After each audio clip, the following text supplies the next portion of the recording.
There was once upon a time living on the China farm 3 little piggies, each with worthy and prize-winning skills. The eldest of the little pigs was called Wash Fu, who could wash clothes like no other. The second piggy was named Sing Shu, and his talent was in being the finest cobbler around. The youngest and best-looking piggy was Poof Fro, who could poof up the poofiest of fro's in a matter of seconds. Now Wash Fu was an obsessively clean little pig, and, I am proud to say, spent most of his time cleaning other people's clothes. He was never so happy as on a wet day when the mud in the farmyard got soft, and the dirty clothes were abundant. Then he would steal away from his mother's side, and finding the driest place in the yard, would scrub and wash all the clothes his little piggy heart desired. His mother often praised him for this, and would shake her head excitedly and say, "Ah, Wash Fu, someday you will be a very successful laundry pig." Sing Shu was quite a creative little pig, and had found his way in shoemaking, but his head was always in the clouds. He was always thinking of his shoes, and looking forward to creating a new and even better pair of shoes for the next customer. As soon as customer ordered, he would jostle Poof Fro and Wash Fu out of the way in his eagerness to get the best and biggest materials. His mother often applauded him for his eagerness, and told him that one day he too would become a very successful laundry pig. Poof Fro was a clever, smart, and stylish pig. He had nice, dainty ways, for a pig, and his skin was always as smooth and shining as yellow satin. He was much cleverer even than Wash Fu and Sing Shu, and his mother's heart used to swell with pride when she heard the farmers' friends say to each other that some day the little yellow fellow would be a prize pig. Now the time came when the China farm realized that it could sell its mighty clever and skilled pigs and get a very good price for them.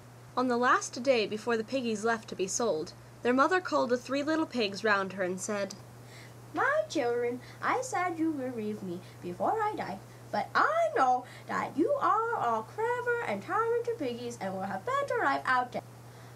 But before you leave, I warn you of dangers in the world. Dairy fox, eat bory, no be eat." And the little pigs readily promised, for they had always had a great fear of the fox, of whom they had heard many terrible tales. All 3 clever little piggies were sold to a large farm far away called the America Farm. It was large and comfortable, and there were many animals to do laundry for, to make shoes for, and to do hair on. When the 3 little piggies arrived, however, most of the animals shopped at the local convenience store, which was owned by the evil and vicious fox, Pork-Eater O'Kearney. "I shall build a house of clotheslines," said Wash Fu, looking longingly at a wet puddle in the corner of the yard. "I shall build a house of shoes," said Sing Shu, scarcely raising his snout out of a half-stitched boot in which he was busily sewing away. "And I shall build a house of brick, as it will be warm in the winter and cool in the summer, and safe all the year round." A short time afterwards, the houses were finished, and the little pigs went to live in their own houses. Wash Fu was quite delighted with his clothes and clothesline walls, and with the clean floor, which soon looked pristine. But that was what Wash Fu enjoyed, and he was as happy as possible, washing clothes all day and making his customers happy. One day, as he was lying half asleep in the mud, he heard a gentle voice say, "May I come in, Master Fu? I want to have a shirt washed so it is perfectly clean. I've heard that you are the best around." "Who are you?" said Wash Fu, starting up in a great fright, for though the voice sounded gentle, he felt sure it was a feigned voice, and he feared it was the Pork-Eater O'Kearney. "I am a friend come to call on you." "No, no," replied Wash Fu. "I don't believe you are a friend. You are the wicked Pork-Eater O'Kearney, against whom our mother warned us. I won't let you in."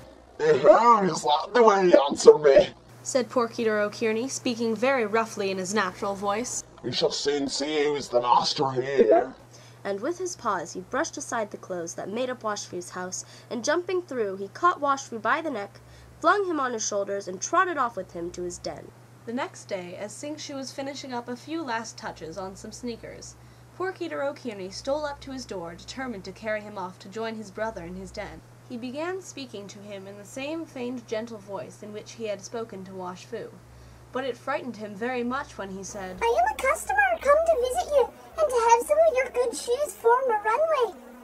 "Please don't touch them!" cried Sing Shu in great distress. "These are the walls of my house, and if you take them, you will make a hole, and then when the rain will come in my house and give me a cold. Do go away. I sure you not customer, but wicked enemy, Porky O'Kearney. And poor Sing Shu began to whine and to whimper, and to wish that he had not been such a mindless little pig, and had chosen a more solid material than shoes for his house. But it was too late now, and in another minute the fox had dug his way through the shoe walls, and caught the trembling, shivering Sing Shu, and carried him off to his den. The next day the fox started off for Pooh Fro's house, because he had made up his mind that he could get the 3 little pigs together in his den, and then kill them, and invite all of his friends, the O'Kearneyites, to a feast. But when he reached the brick house, he found that the door was bolted and barred, so in his sly manner he began. Do you want me in there, Pooh Fro? I have come to have my hair styled in the most stylish of fros. No, no, Mr. Porky O'Kearney, replied Pooh Fro. I am not going to open my door to you. I know your cunning ways. You have carried off poor Wash Fu and Sing Shu, but you are not going to get me. At this, Porky O'Kearney was so angry that he dashed with all of his force against the wall and tried to knock it down. But it was too strong and well built. And though Porky O'Kearney scraped and tore at the bricks with his paws, he only hurt himself, and at last he had to give up and limp away with his forepaws all bleeding and sore. Never mind. He cried angrily as he went off. I'll just go complain about you to the government. They always liked me better anyway. So Porky O'Kearney and his O'Kearneyite friends stomped angrily over to the government. Porky O'Kearney said, Once when I was a boy, I wanted to become a full-time laundromat owner, but Washfoof beat me right out of the business. When I was in my early 20s, I decided I could be a designer for fashion runway shows, but it was a competitive business and Sing Shu took me opportunity. And now that I want to give the whole world afros, I could not even start a business because of that evil and wicked Pooh Fro. You must do something about these yellow pigs. The government said to Porky O'Kearney, Okay, Porky O'Kearney, I see your sad story. I'll help you out. I will make up a law that banishes all piggies from this farm. I shall call it the Piggy Exclusionary Act.